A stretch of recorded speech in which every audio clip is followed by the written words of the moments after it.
My boyfriend texted, "I'm staying at Jessica's tonight." Jessica was in Cabo.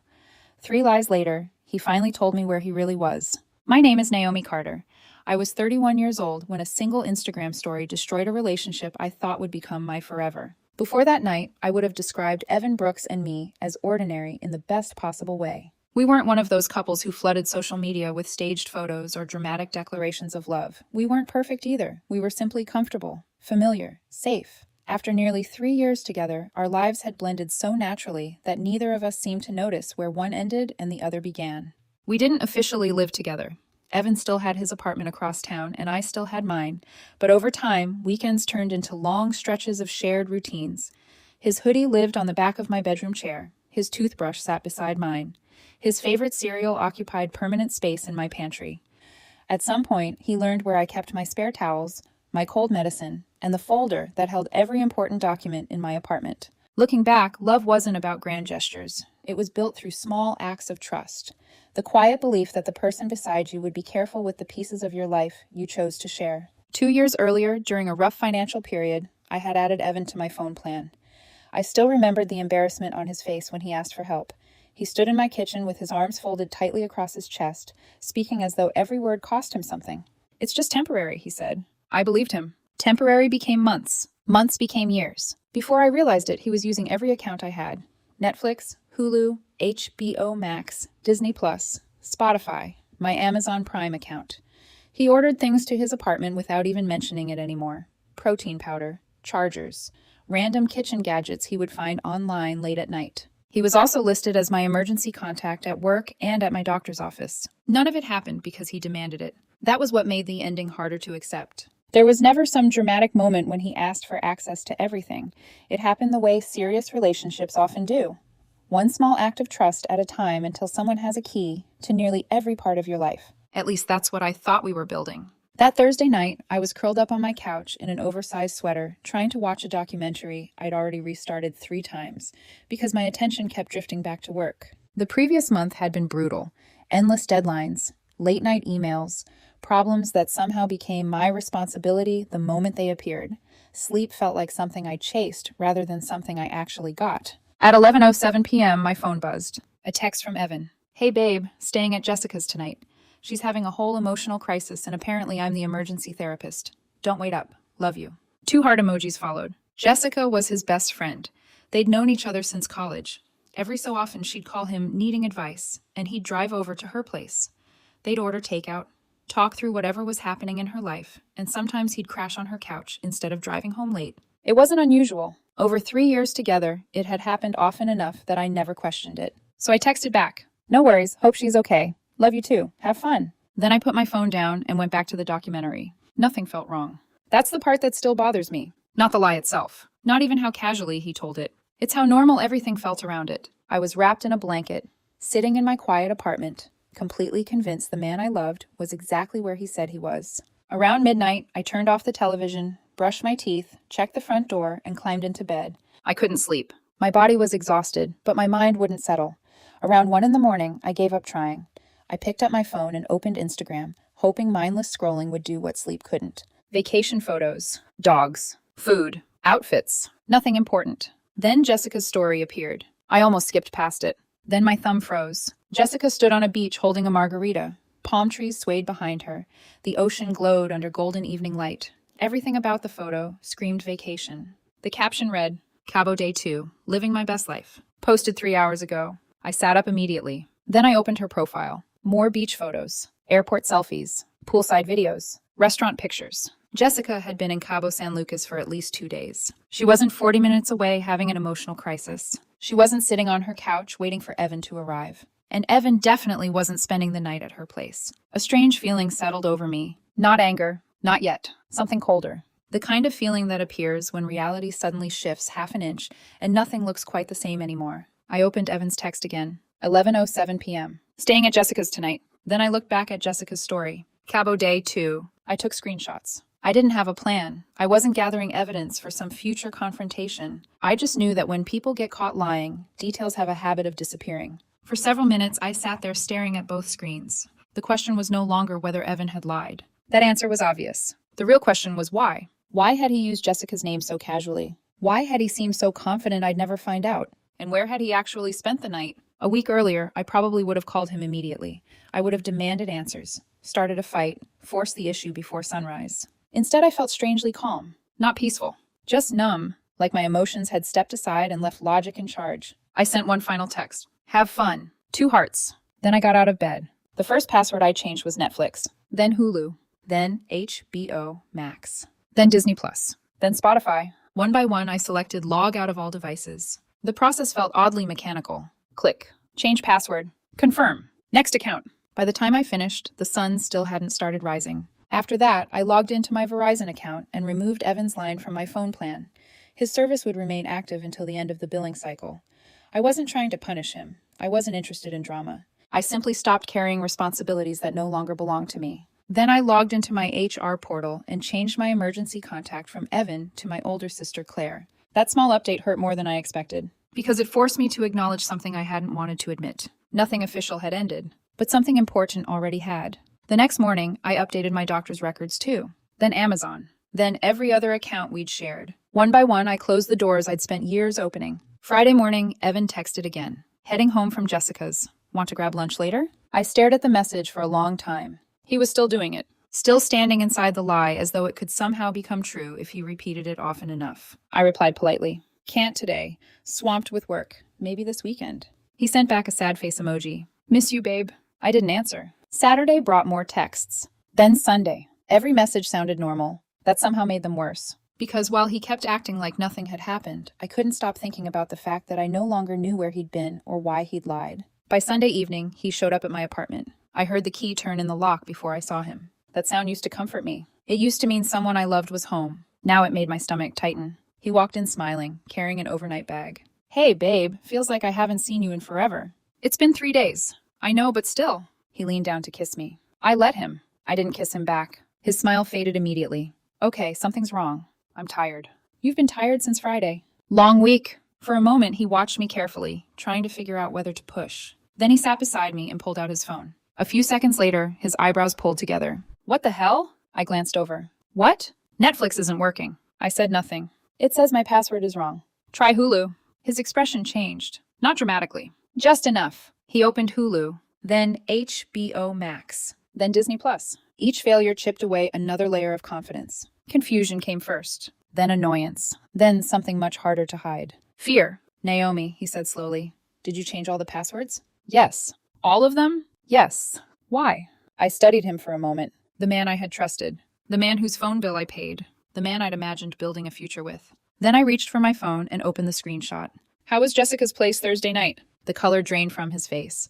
Not completely. Just enough. It was fine, he said. Why? I turned the screen toward him. Did she have a good time in Cabo? Everything stopped. His eyes locked on the photo. Then on me. Then back on the photo. For a second, he looked like someone trying to find an exit that wasn't there. His mouth opened. Closed. Opened again. Naomi, I can explain. I lowered the phone.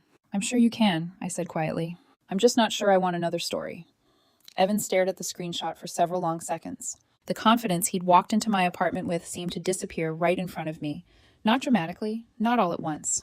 It was more like watching a building lose power, floor by floor, until only a few lights remained. For a moment, I almost felt sorry for him. Not because he'd been caught, because I knew exactly what it felt like when certainty disappeared beneath your feet. The difference was that my certainty had vanished 3 nights earlier while I sat in bed staring at a photo of Jessica on a beach in Mexico. His was disappearing now. Naomi. His voice sounded smaller. I didn't answer. There wasn't much left to say. The screenshot remained frozen on my phone between us like a witness neither of us could dismiss. Finally, he rubbed a hand across his face. I wasn't at Jessica's. No, I said quietly. You weren't. The admission hung in the air. At least we were standing on the same piece of reality now. It wasn't much, but it was more than we'd had a minute earlier. I can explain. I nodded once. Then explain. He looked away. That alone told me more than his words. Evan had never struggled with eye contact before.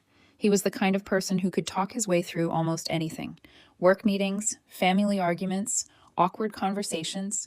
Confidence had always come naturally to him. Now he suddenly seemed interested in the floor. I was with coworkers. The answer came too quickly, like he'd already rehearsed it. Not the truth. The explanation. I felt something inside me sink. Not because I believed him. Because I didn't. A few days earlier, I would have wanted to. A few days earlier, I would have searched for reasons to believe him.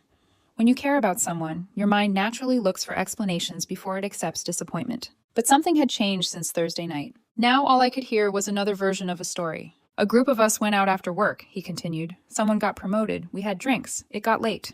I waited. So I stayed at a coworker's apartment. Still waiting. I drank too much to drive. The silence that followed felt heavier than an argument. 3 days ago, those words would have sparked a fight. Now they simply sounded unfinished, like reading the middle chapter of a book while knowing someone had ripped out the beginning. And that required a fake story about Jessica? His jaw tightened. I knew you'd react badly. There it was. The first attempt to move the spotlight. Not onto what he'd done, onto how I might have reacted to it. I stared at him. You knew I'd react badly? Yeah. To coworkers? To me, staying over somewhere. For a second, I just looked at him. Then I laughed softly. Not because anything was funny, because the logic felt so thin. Evan, can you remember a single time I stopped you from seeing your friends? He didn't answer. A single time I told you where you could or couldn't go? Nothing. His silence spoke louder than any defense. You ask questions. His response sounded weak even to him. Questions? You get suspicious sometimes. The word hung there. Sometimes. Conveniently vague. Big enough to accuse me. Small enough to avoid proving anything. I leaned back against the couch. A year ago I would have argued. I would have listed examples. Defended myself. Tried to convince him I wasn't the person he was describing. Now I just felt tired. The last few days had changed something in me. Not dramatically. Quietly. Like discovering a crack in a wall you'd been leaning against for years. You don't stop trusting it immediately, but you stop leaning your full weight on it. If you'd texted me Thursday and said you were at a work event, I wouldn't have cared. You say that now. I would have said it then. You don't know that. No, I replied. But neither do you. That hit harder than I expected. I saw it in the way his expression shifted, because he knew it was true. He'd never actually given me the opportunity to respond honestly. He'd decided what my reaction would be before I ever had one. Then he'd use that imaginary reaction to justify a real lie. For the first time all evening, he looked nervous. Not caught nervous. Cornered nervous. The kind that appears when someone realizes the conversation isn't going where they planned. I made a mistake. I waited. The words sounded familiar. People often say them when they want forgiveness before they've offered honesty. I made one bad decision. I almost shook my head. One bad decision. The phrase sounded almost harmless. But what bothered me wasn't Thursday night alone. It was every opportunity afterward when he could have told the truth and chose not to. You lied Thursday. He swallowed. I know. You lied Friday. His eyes dropped. You lied Saturday. Still nothing. You walked into this apartment tonight pretending Jessica was part of the story. His shoulders sagged. That's not one bad decision. Outside, life kept moving as if nothing had happened. Cars passed. People laughed. Meanwhile, my relationship was quietly falling apart in the middle of my living room. You think I cheated on you? It wasn't a question. It sounded more like a fear he'd finally said out loud. I took a breath. Honestly, I didn't know. That uncertainty was what hurt most. If I knew he'd cheated, I could make a decision. If I knew he hadn't, maybe there would be something to save. Instead, I was trapped in the space between. A place where every answer created two new questions. I don't know what to think. His eyes searched my face. I didn't cheat. Maybe he was telling the truth. Maybe he wasn't. The problem was that he'd already spent days teaching me not to trust his words. I glanced around my apartment. The apartment where we'd celebrated birthdays. Ordered takeout on rainy nights. Talked about future vacations. Talked about moving in together someday. Those memories still existed. But they suddenly felt distant. Like photographs from a life I wasn't sure belonged to me anymore. I'm thinking that if it was innocent, you would have told me the truth on Thursday. He looked down. I'm thinking you wouldn't have needed Jessica. His shoulders stiffened. And I'm thinking you wouldn't have spent 3 days protecting a story if there wasn't something worth protecting. For the first time since he'd arrived, he didn't argue. He didn't defend himself. He didn't offer another explanation. He just sat there. And somehow that silence frightened me more than any lie. Because confidence had finally disappeared. What remained looked a lot like guilt. I stood up. His head snapped toward me immediately. Where are you going? I walked toward the kitchen counter where a small ceramic bowl sat beside the coffee machine. The bowl where we always tossed our keys. For a second, I stared at it. Then I looked back at him. At the man I'd trusted with nearly every corner of my life. At the man who suddenly felt like a stranger. I need your key. The words landed between us. His face drained again. What? The apartment key. Naomi. I need it back. The nervousness disappeared. Anger rushed in to replace it. You've got to be kidding. No. This is insane. Maybe he believed that. Maybe part of me would have believed it a week earlier too. But standing there, I realized something I hadn't been ready to admit. People who are trying to protect a relationship tell difficult truths. People who are trying to protect themselves tell convenient lies. And I no longer knew which one Evan was trying to save. For a moment, neither of us moved. The apartment looked exactly the same as it had an hour earlier. The television still glowed softly in the corner. The vanilla candle on the bookshelf still burned. Outside, traffic continued flowing past my building. Yet everything felt different. It's strange how quickly a relationship can change shape. Not because something new happens, but because you finally see something that was already there. Evan stared at me as if I had become someone else. Maybe I had. The woman standing in front of him wasn't the same woman who would have spent hours trying to make him feel understood while ignoring her own instincts. The last few days had forced me to listen to myself in a way I hadn't before. And once you start listening, it's hard to go back. "You want my key?" he asked again. "Yes." His laugh sounded short and disbelieving. "So that's it? 3 years together and now you're treating me like some stranger?" The question stung because part of me wanted to say no. Part of me still remembered all the reasons I loved him. The road trips, the lazy Sunday mornings, the nights we stayed up talking about the future, the version of us that had felt solid. But another part of me couldn't stop thinking about Thursday night, about the text, about Jessica, about how easily the lie had left his fingers. "I don't think you're a stranger," I said quietly. "Then why are you doing this?" "Because I don't know who you are right now." The answer stayed inside my head. I wasn't ready to say it out loud. Instead, I asked, "Do you trust me?" His mouth opened, then closed. The hesitation lasted less than a second. Most people probably wouldn't have noticed. "I did. After 3 years, you learn the difference between someone's honest answer and the answer they're trying to build." "I wouldn't be here if I didn't trust you." Another careful response. Not yes, not no, just something designed to sound right. I felt tired all over again. Not physically, emotionally. Like I'd spent days carrying a weight I hadn't fully acknowledged. The hardest part wasn't the lie anymore. The hardest part was realizing how many excuses I'd already made for him before he even walked through the door. I had spent 3 days hoping there was a reasonable explanation. 3 days trying to imagine innocent possibilities. 3 days giving him chances he didn't even know he had. And every answer had somehow created more questions. "You know what hurts?" I asked. His expression softened slightly. "What?" "The lie wasn't even careful." He frowned. "What does that mean?" "It means you used Jessica without checking whether the story made sense." I shook my head. She'd been posting vacation photos for 2 days. His eyes drifted away. That tiny movement bothered me more than it should have, because it wasn't embarrassment. It wasn't regret. It looked like someone realizing a mistake in execution, and that thought hurt. Not because it proved anything. Because I didn't want to wonder whether he regretted lying or simply regretted getting caught. "The thing I keep coming back to," I continued, "is how confident you were." "What?" "You never thought I'd find out." His face tightened. For a second, neither of us spoke. I remembered something then. A conversation from nearly a year earlier. We'd been at a restaurant celebrating a promotion I'd worked hard for. At some point, I joked that I was terrible at spotting lies. Evan had laughed and said, "That's because you trust people too much." At the time, it sounded sweet. Now the memory felt different. Not because the words changed. Because I had. The older I got, the more I realized trust wasn't weakness. What hurt wasn't that Evan had lied. It was realizing I was starting to see him differently, and I wasn't sure how to undo that. "I don't think you're terrible." His eyes lifted. "I think you're avoiding something." That landed harder than I expected. The tension in his face became visible. He stood abruptly and started pacing. Back and forth. Back and forth. The movement reminded me of someone trapped inside their own thoughts. I admitted I lied. His frustration was growing now. I admitted it. "I know. So what more do you want?" The answer came immediately. "The truth." He stopped walking. The silence that followed felt long. Not because it actually was. Because I already knew he wasn't going to give it to me. At least not yet. "I told you the truth." "No." My voice stayed calm. "You told me the version you switched to after Jessica stopped working." His jaw tightened. I continued. "That's what keeps bothering me." "What?" "Every story only appears after the previous one falls apart." For the first time, he had no response. The realization settled heavily between us. Jessica, then coworkers. What came next? How many layers existed underneath what I already knew? His phone buzzed. He glanced down automatically. A text message. Probably nothing important. Yet the simple action hit me unexpectedly hard. Because a week earlier, I wouldn't have thought twice about it. Now my mind immediately wondered who it was. That's what lies do. They don't just damage trust in one area. They spread. They turn ordinary moments into questions. They make innocent things look suspicious. And eventually you stop recognizing yourself. I hated that feeling. I hated wondering. I hated doubting. Most of all, I hated that the person who created those doubts was sitting 3 feet away from me. "What happens now?" he finally asked. The question sounded smaller than everything else he'd said. Maybe because neither of us really wanted the answer. I stared at him for a moment, then around the apartment. The apartment we'd spent hundreds of evenings in together. Movie nights, takeout containers, holiday decorations, conversations about the future.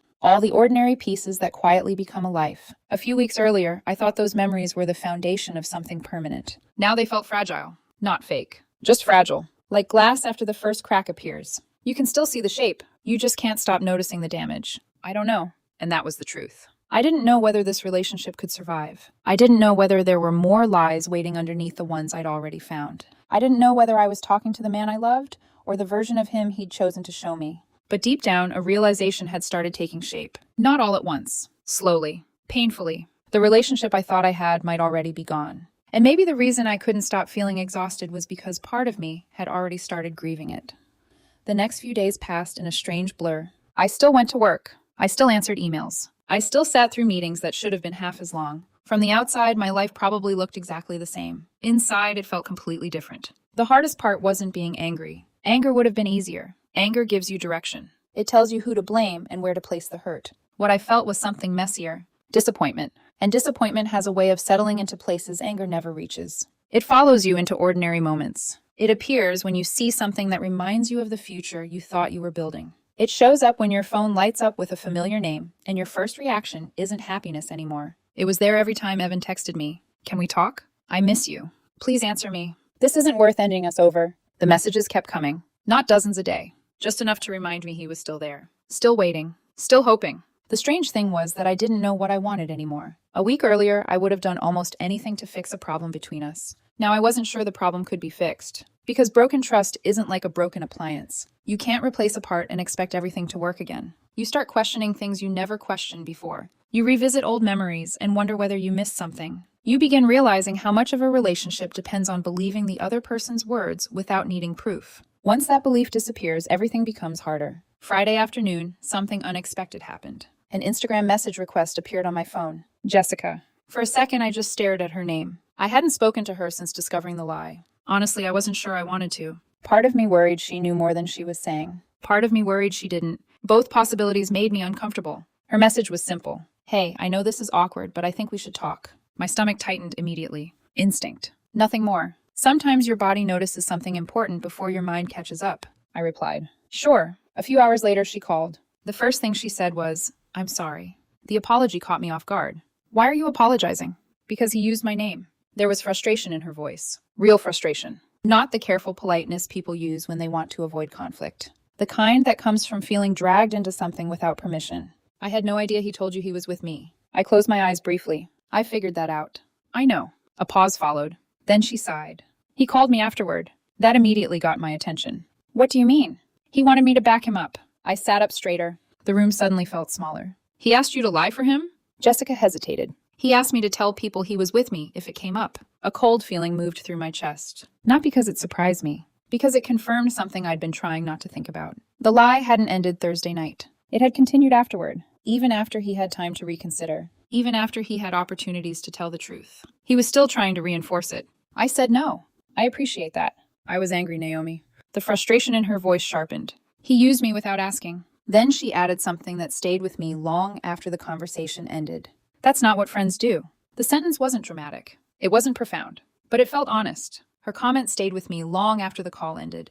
Not because it was dramatic, but because it felt true. I took a breath. Did he tell you where he actually was? No. The answer came instantly. No hesitation. No uncertainty. Just no. I asked him. My pulse quickened. And? He wouldn't tell me. I stared at the wall across my apartment. For a moment, I wasn't sure what to feel. Not jealousy. Not anger. Something closer to validation. And validation can be surprisingly painful when it confirms your worst fears. Nobody enjoys realizing their instincts were right. Because if your instincts were right, then the thing hurting you is probably real. Jessica became quiet for a moment. Then she asked softly, What did he tell you? I explained everything. The coworkers, the drinks, the promotion celebration, the apartment, all of it. The silence on her end lasted longer this time. Then she laughed once, not because it was funny, because she sounded genuinely confused. That doesn't sound like Evan. I frowned. What do you mean? He hates work events. I blinked. What?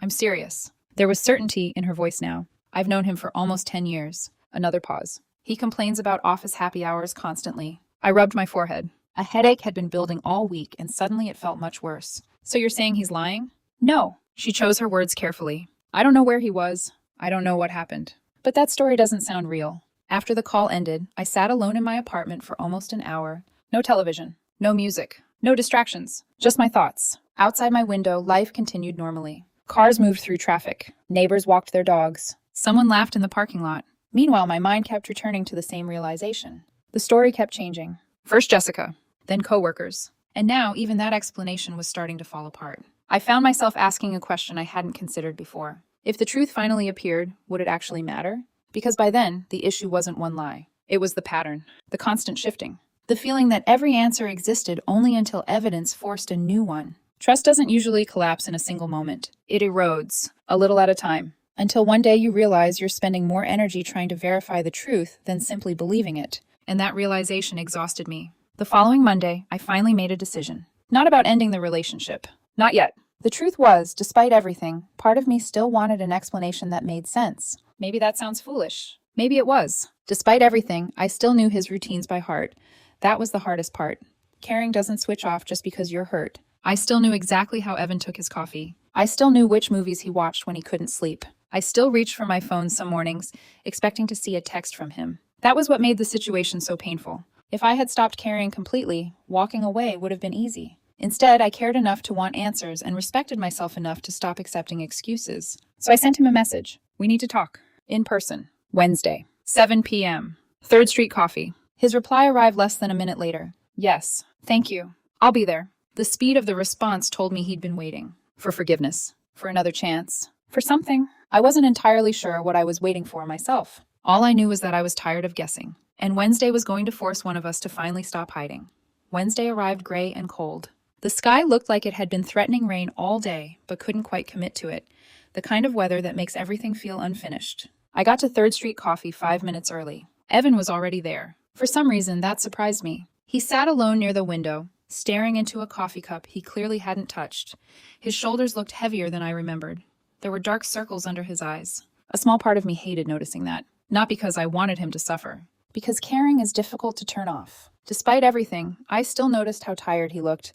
That annoyed me more than it should have. Part of me still cared, even after all the reasons not to. For a second, seeing him triggered a familiar feeling. Home. Then reality caught up. Home wasn't supposed to feel uncertain. Hi, he said quietly. Hi. I sat across from him. Neither of us reached for our coffee. The nervousness between us felt visible. Not dramatic, just uncomfortable. Like two people standing on opposite sides of a bridge that had already started collapsing. I'm glad you came. I nodded. There wasn't much else to say. I hadn't spent 2 days preparing for small talk. So I went straight to the point. I talked to Jessica. The reaction was immediate. His face didn't fall. It froze. Like he'd just realized the conversation he'd been rehearsing wasn't going to happen. She messaged you? Yes. His jaw tightened. She shouldn't have gotten involved. The response irritated me instantly. Not because Jessica was perfect. Because he was doing it again. Looking anywhere except where the problem actually lived. The problem wasn't Jessica. The problem wasn't me. The problem wasn't who talked to whom. The problem was the truth. Or more accurately, the amount of effort it took to get anywhere near it. She told me you asked her to support your story. His eyes moved toward the table. Only briefly. But long enough. Long enough for me to notice. Naomi. She also told me she had no idea where you actually were. The muscles in his jaw flexed. I leaned forward slightly. Evan. He didn't answer. Evan, where were you? His fingers tightened around the coffee cup. For a few seconds, he just sat there. I could almost see him weighing options. Excuses. Half-truths. Different versions of the same story. Then he exhaled slowly. The kind of breath people take when they're finally cornered by reality. You really want the truth? I almost laughed. Not because it was funny. Because after 2 weeks of lies, the question felt absurd. Yes. His eyes met mine. Then drifted away. Then returned. And for the first time since we'd sat down, I saw something that looked genuinely uncomfortable. Fear. Not fear of getting caught. Fear of being fully seen. Those aren't the same thing. I was with Lena. Everything around me seemed to go quiet for a second. Not literally. The espresso machine was still running. People were still talking. Music was still playing overhead. But my attention narrowed until only those 4 words existed. I was with Lena. Lena Parker. His ex-girlfriend. The woman he'd dated before me. The woman whose name hadn't come up in years. I stared at him. Lena? Yes. The answer landed heavily. Not because I was shocked she existed. Because suddenly every lie had a destination. Jessica. Coworkers. The fake overnight stay. All of it led somewhere. And apparently that somewhere had been Lena. A strange sadness settled over me. Not explosive anger. Not jealousy. Just exhaustion. The kind that comes from finally seeing the shape of something you've spent days trying to understand. What happened? His hands tightened again. Nothing. There it was. The most predictable answer imaginable. Nothing happened. I couldn't even tell whether I believed him. Not because it sounded impossible. Because trust had become so damaged that even ordinary sentences felt complicated. He continued quickly. She called me. I listened. Her mother is sick. I stayed silent. She was having a hard time. Still listening. She needed someone to talk to. His voice softened. We had dinner. Another pause. We talked. He swallowed.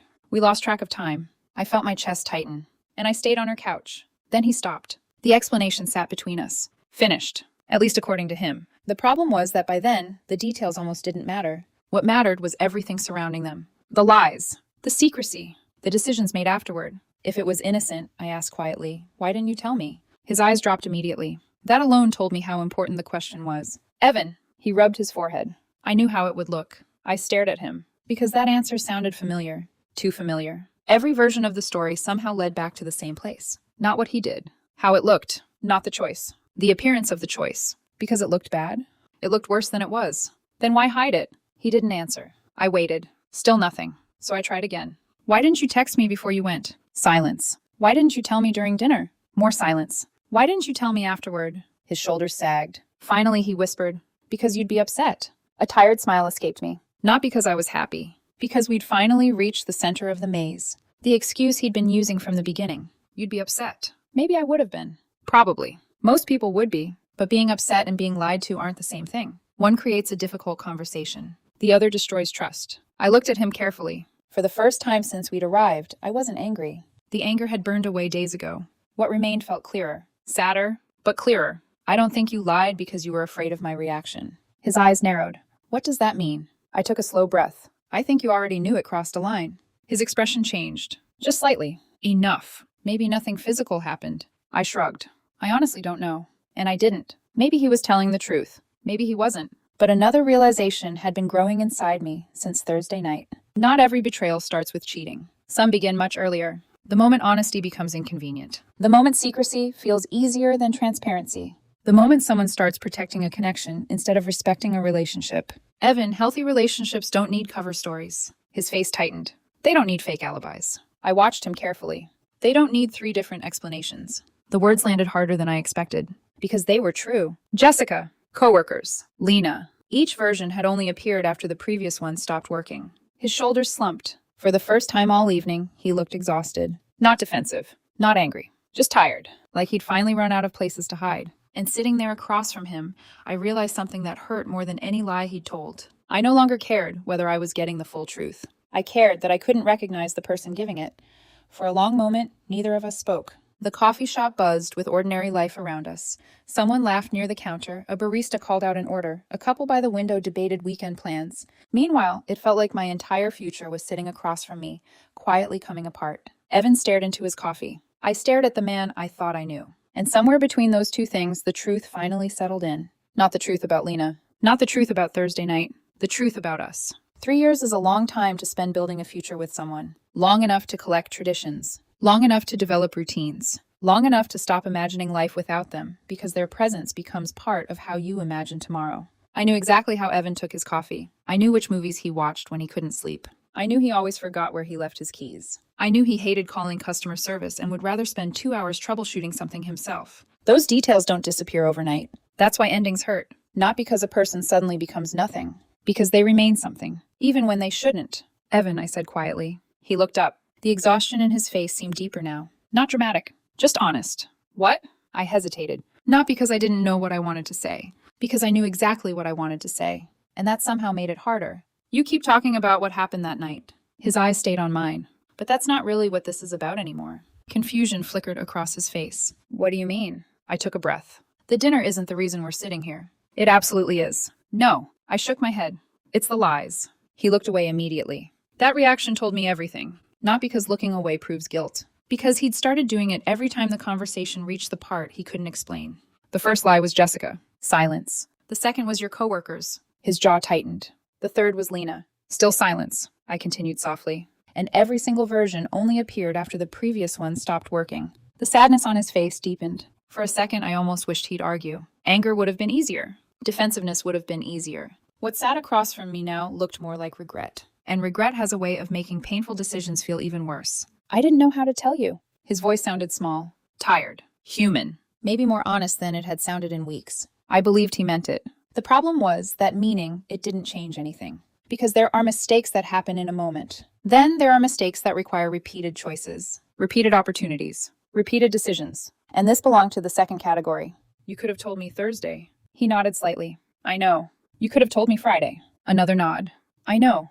You could have told me before I found out Jessica was in Cabo. His eyes closed briefly. I know. The words came easier now. Not because they hurt less. Because there was no point avoiding them anymore. For 2 weeks I'd been carrying confusion. Confusion had slowly become disappointment. Disappointment had slowly become clarity. And clarity leaves very little room for denial. A memory surfaced unexpectedly. A summer evening almost 2 years earlier, Evan and I had been sitting on my balcony watching a thunderstorm roll across the city. The rain had been falling so hard we could barely see the buildings across the street. At one point he looked at me and smiled. I love that I never have to be anyone else around you. I remembered how happy those words made me feel. How safe they felt. How real they felt. Looking back, I don't think he was lying when he said them. I think he believed them. That's the complicated part. Not every relationship ends because someone was fake from the beginning. Sometimes people simply become someone different. Sometimes they make choices that slowly pull them away from the person they wanted to be. And by the time they realize it, the damage is already done. Evan cleared his throat. So that's it?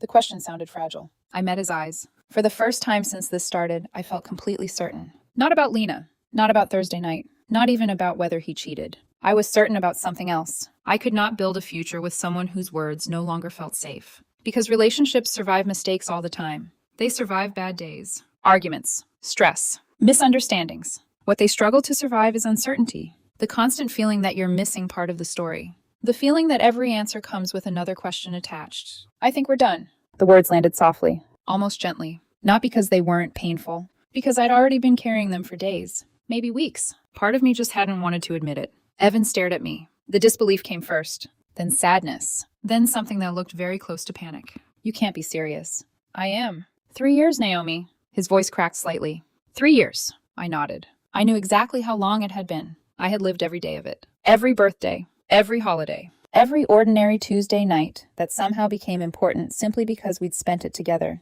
That's what made this so difficult. If the relationship had been terrible, leaving would have been easy. But most relationships don't end because every moment was bad. They end because one thing becomes impossible to ignore. And eventually that one thing outweighs everything else. You think I wanted this? I asked quietly. His expression shifted because he knew the answer. No. I looked down at my untouched coffee. By then it had gone cold, just like his. I wanted a reason to stay. The honesty surprised even me. But it was true. For days I'd been searching for one. A convincing explanation. A version of events that made everything make sense. Something I could hold on to. Instead, every answer had led me further away. I kept waiting for the story to stop changing. His eyes lowered. I kept waiting to feel certain again. A lump formed in my throat. I kept waiting to trust you. The hardest part about saying it out loud wasn't anger. It was grief. Grief for the future I'd imagined. The apartment we'd talked about someday sharing.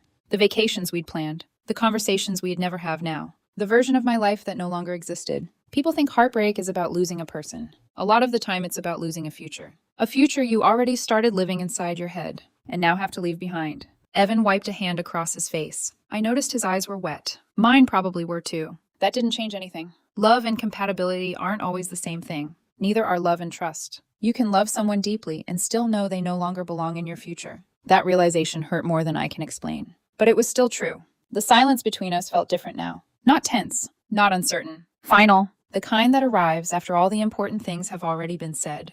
Eventually I stood. Evan remained seated. For a moment, he looked like he wanted to say something. Maybe an argument. Maybe an apology. Maybe a promise. But neither of us needed another conversation. We'd already had all of them. Just in different versions. I picked up my coat. Then I looked at him one last time. Not with anger. Not with hatred. Just honesty. The same honesty I'd been asking for since Thursday night. I hope you figure out why you couldn't tell me the truth. His eyes met mine. I could see the regret there. Real regret. Unfortunately, regret arrives after the choice. Not before it. And by then, it rarely changes the outcome. I turned and walked toward the door. The bell above it chimed softly when I stepped outside. Cold air hit my face immediately. For a moment, I just stood there, breathing, listening, feeling the weight of 3 years settle into memory. It hurt. Of course it hurt. But underneath the sadness, there was something else. Relief. Not because I was happy, because I was finally done wondering. Done checking stories. Done searching for missing pieces. Done trying to decide which version of reality was real. The answers hadn't given me the ending I wanted, but they had given me the one I needed. And as I walked away from the coffee shop, I realized something that would take me months to fully understand. The relationship didn't end the night he sat on Lena's couch. It ended the moment a lie became easier for him than an honest conversation. Love can survive a lot of things. What finally broke us wasn't one night with Lena. It was the fact that every answer seemed to change depending on what I already knew.